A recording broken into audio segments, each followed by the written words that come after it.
Right, welcome everybody. Welcome everyone who's online. So welcome to a slightly festive ArcFest. Apparently it's only slightly festive, Darren tells me. And he's quite right too, this is very serious. There'll be no joy today. So, my name is Mark Gabay, and that's my pre-lockdown picture before I decided to grow a beard and be a hipster like everybody else. I'm the director of the National Institute for Health and Care Research, Applied Research Collaboration Northwest Coast, otherwise known to the rest of us as the ARC. But just in case anyone's listening in London, I thought I'd do it in full. And I want to extend a very warm welcome to all of those of you who've come to the room with us, and well done for finding it, because Chester's obviously taken all the signs down that tells you how to get here. And for those of you watching at home or in offices, if there weren't things called sat-navs, there'd be about 70 people driving round and round Chester in ever-decreasing circles, stopping people saying, where's the race course? So we have our hybrid format, which I hope you're all becoming familiar with, and that those of us who've emailed us and says, I don't know how to sign in, etc., have all sorted that. And if they haven't, then they wouldn't know. I've just told them I'm sorry if that didn't work for them. And so let's carry on. Welcome, everybody. I hope it's warm enough. Somebody's got shirt sleeves, so somebody's feeling warm enough. We want things to run smoothly, so please do bear with us. There will be the odd technical glitch, but that'll be entirely my fault and nothing to do with the fantastic people over there who've organized it all to make sure it runs smoothly. It's because sometimes we don't do what we're told. We'll be conducting interactive questions in the room and online, and we'll try and do our best to make sure that those of you who are online get an excellent experience as well. I'm sorry for those of you here if we don't live up to your expectations. As we move through today's proceedings, for those tweeting, which I don't think you should since the change of ownership, which you can do in person and virtually, we are at ARC_Northwest Coast. And the hashtag is ArcFest22. This works much, which is all in capitals.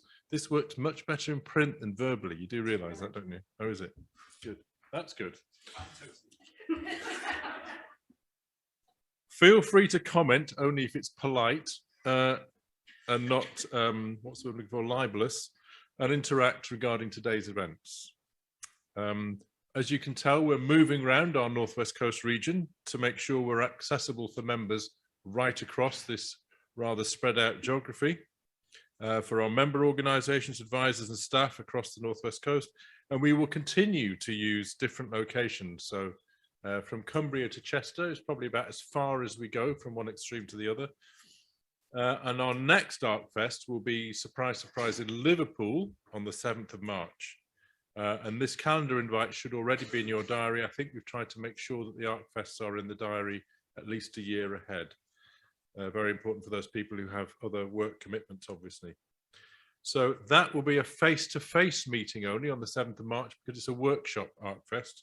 What we've decided to do is alternate between ArcFests that are like today with lots of work around the themes and catch-ups and those sorts of pieces of work, and then face-to-face workshops. And we've realized, I think from the last ArcFest in Cumbria, that the workshops weren't a great experience for people who were online.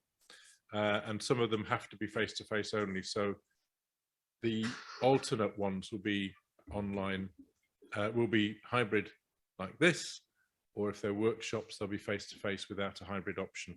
But what we probably will try and do is make some of those parts which are suitable for going online, we'll put them online on the website afterwards for people to access if they can't make it face-to-face. Oh, I was supposed to discuss the reasons for that later. Sorry, I just read my script. Never mind. So much to Darren's concern, looking at him, I'm going to continue to be the chair for today's proceedings. And I just want to give out some housekeeping information for those who are in person with us today. Those of you at home should know where the fire exits are and the toilets are. And if it's your regular office, and if you should, and if not, you need to ask somebody. So there's no fire alarm planned for today. Apparently it's planned, but it's a good pun there. Somebody put planned rather than planned. Therefore, if you hear the alarm, please exit the building in a calm and orderly manner and go to the Novotel, you said? Holiday Inn. Well, a hotel nearby the Holiday Inn car park, via the exit doors and assemble there. There's a Wi-Fi network here. Just click on to Chester Racecourse and there's no password required. There are ladies' toilets behind here, but it's full of trip hazards. So unless you promise not to sue us, don't use those. Please use the ones downstairs. And the gents is downstairs as well. There might be a gents up here as well, is there? Which is towards the back. But please do not use the toilets down here, however desperate you are. It'd be really embarrassing when we hear you crashing over behind us and swearing. So it's really important to remind all virtual guests, it says here, to please follow the day by clicking the Sessions tab on the left-hand side of the platform menu. So on your screen, you will have a list of tabs on the left-hand menu, and please work your way down there to get to the different sessions. There you will see the times and titles of each session that you need to clock onto or click onto, otherwise you may be left behind and we wouldn't want that, would we? There is technical support available online via the chat function on the platform, so please do use it if required. Who's doing the clicking? Me, right. So we're using 2 rooms today. One of this is this area that you're in now with that nice big Christmas tree behind us, known as the long room for obvious reasons, because it's quite long, a bit longer than it's wide. But I think if this wasn't here, it would look longer. We're here until lunchtime, and then we're also having lunch served here. The clue is the big shiny things on the tables over there. And then after lunch, for those of us attending the meetings for EPIC and person-centered complex care, so that's equitable place-based health and care and person-centered complex care, you need to go downstairs to the turf room, which obviously is to do with racing as well, not because we're expecting you to dig some trenches and start burning peat in a fire in the corner.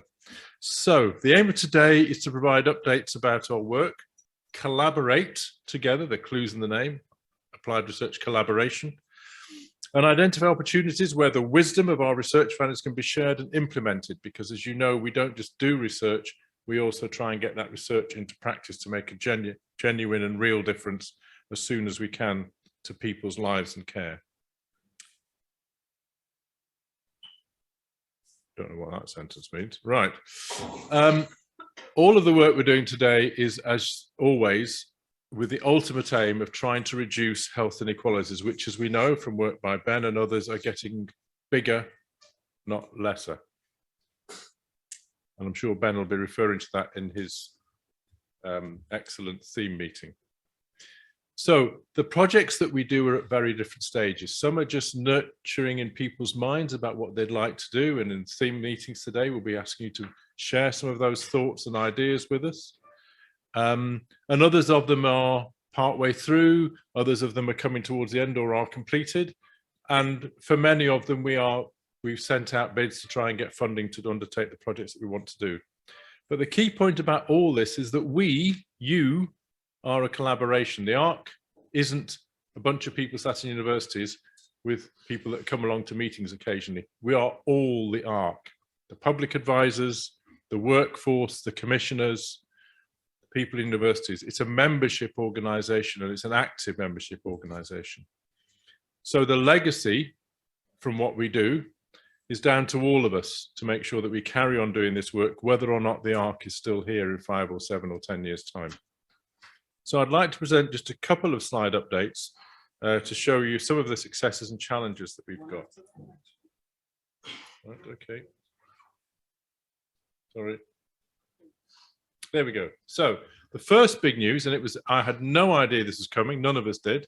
We just got a letter 3 weeks ago saying, because of the pandemic, we've extended your funding for 18 months, which is great, but the devil might be in the detail, because it's not an increase in the amount of funding, it's the same amount of funding that we had at the beginning of the 5 years. So that will have some implications for how much we can do and what we can do.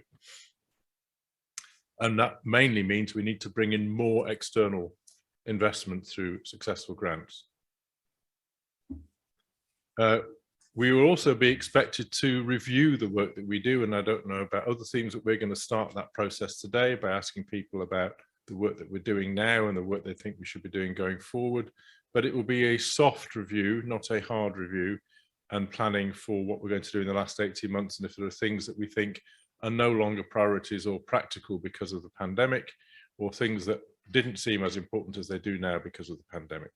So those discussions will be happening over the next few months. I did get an email this morning, which I haven't had a chance to open, which gives me more detail about how that business planning needs to be done and when it needs to be done by. I just hope it's not next week.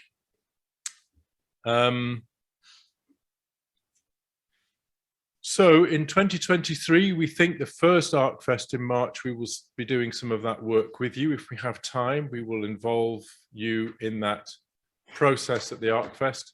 If it has to be done before then, we'll come up with alternative ways of involving the membership in those discussions in an active way in planning, either by meeting or having online meetings or virtually. We'll find a way of working it out.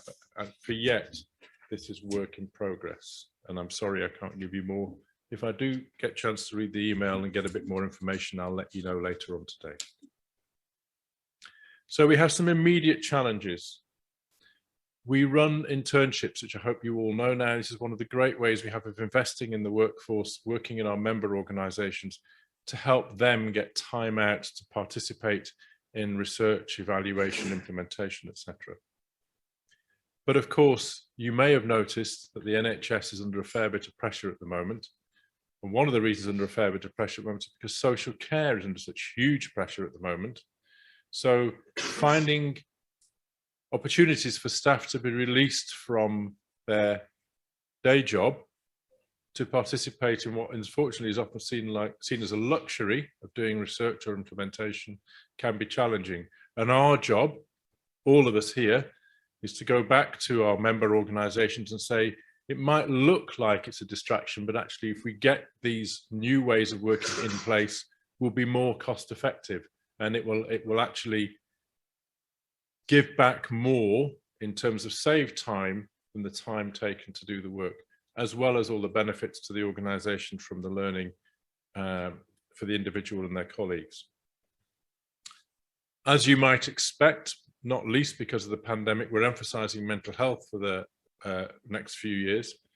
And we also have some extra investment from the NIHR to build capacity in mental health research and implementing mental health research. And we have extra internships for that. And we also have early career researcher funding for that as well.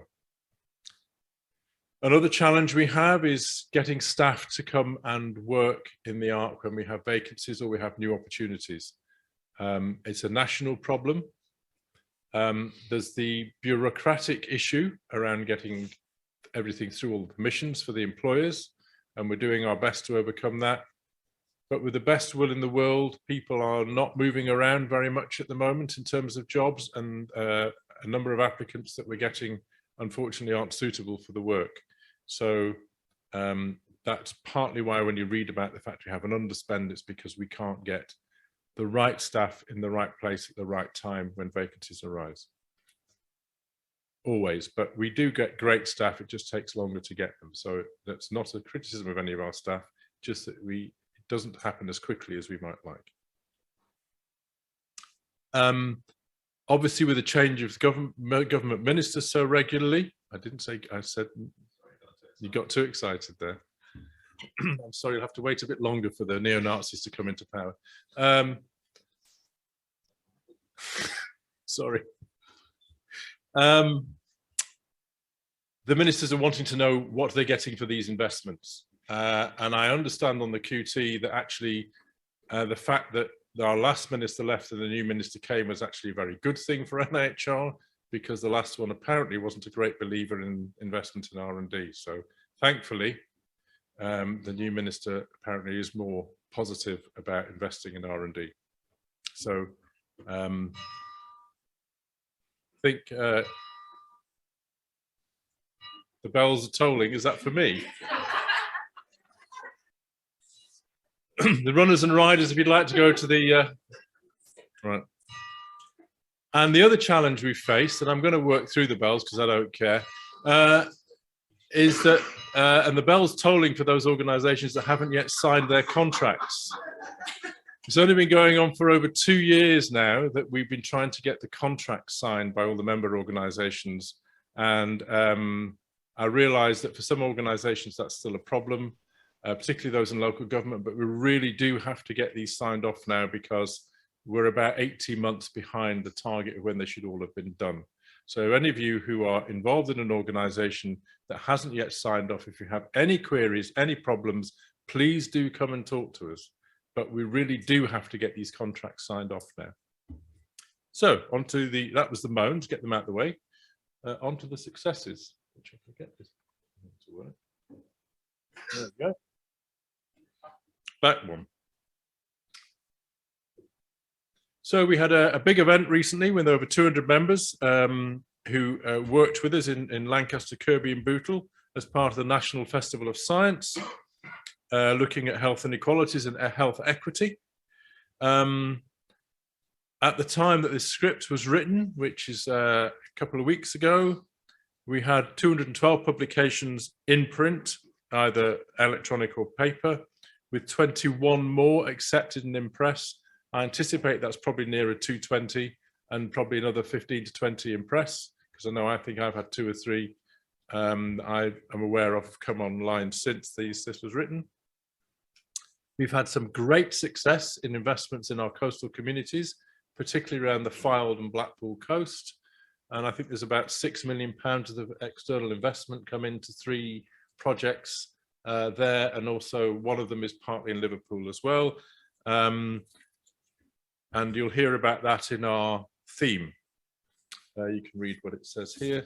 And Tony Marson and the work he's been doing for probably a decade plus now around seizure management is now bearing fruit and is having great influence on all the pathways for care of people who've had seizures.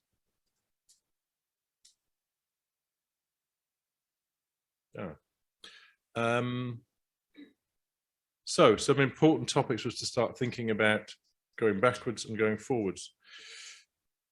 So what do we need to do going forwards?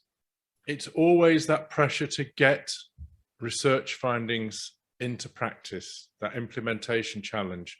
And the impact team at UCLAN, that's what they're geared up to do. That's what they support. So we're very happy to work with you to implement research into practice. It doesn't have to be our research, it can be other research. And then when we've had a go at planning that, evaluating how that goes, we then go on to the innovation agency, and then the innovation agency can spread it beyond our early implementations to much more widespread implementations. I think we're now beginning to see that some of the research is getting into practice within 18 months rather than 18 years, which is what it used to take. We need to make sure that we capture our work and we get our work out there to the audiences that need to find out about it, whether it's ministers, we've been doing the last couple of weeks, writing short vignettes for about what the ARCs are achieving nationally, to publications in the British Medical Journal and the Lancet, to meetings, to writing in other journals, writing reports, getting that out there, getting people know about it, using social media, talking to colleagues, letting them know what we're doing. You are our ambassadors out there. You are our champions for the work that the ARC does. And please do concentrate on that for us. It's because we need to shape this legacy, and we've got this challenge still, which is getting greater, of making a difference to health inequalities, and a positive difference, not a negative one. Because one of the dangers is that some of the innovations come in actually make health inequalities worse, not better. And lots of the things that seem like a great idea actually have the potential to widen health inequalities, not narrow them. And one of our sometimes unpopular jobs is to point that out to people that don't like to be told, actually that's made it worse, not better. So what's our theme today in particular is mental well-being. So as you can see from this slide, the estimate is that there's a 2 billion cost of mental health. since the pandemic, 2 billion additional cost, the burden of mental health on our population. And what have we got to help with this? Well, I talked about the investment we have in internships and in supporting early career researchers. And we're going to be talking about that at various meetings today. And Catherine Bursens is here. We have a round table and we're doing a lot of work on that with our colleagues. And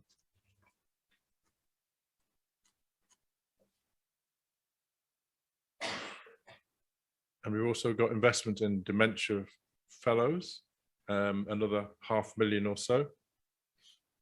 So let me flag up some of our key findings. People in the north under 35 were more likely to develop a mental health disorder over the course of the pandemic, which is a 5% increase in the north compared to a 1.5% decrease across the rest of England. Sorry, I rounded that figure to 1.5 or 1.3.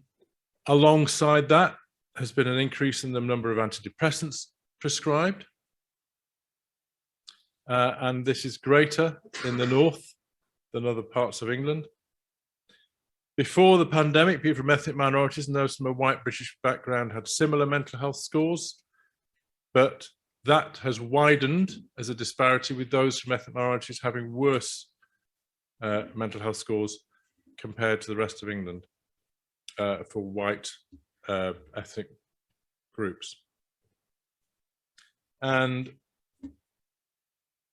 there's, as I said already, this extra cost of around 2 billion over the course of the pandemic. So mental health was always a challenge. It's now an even bigger challenge.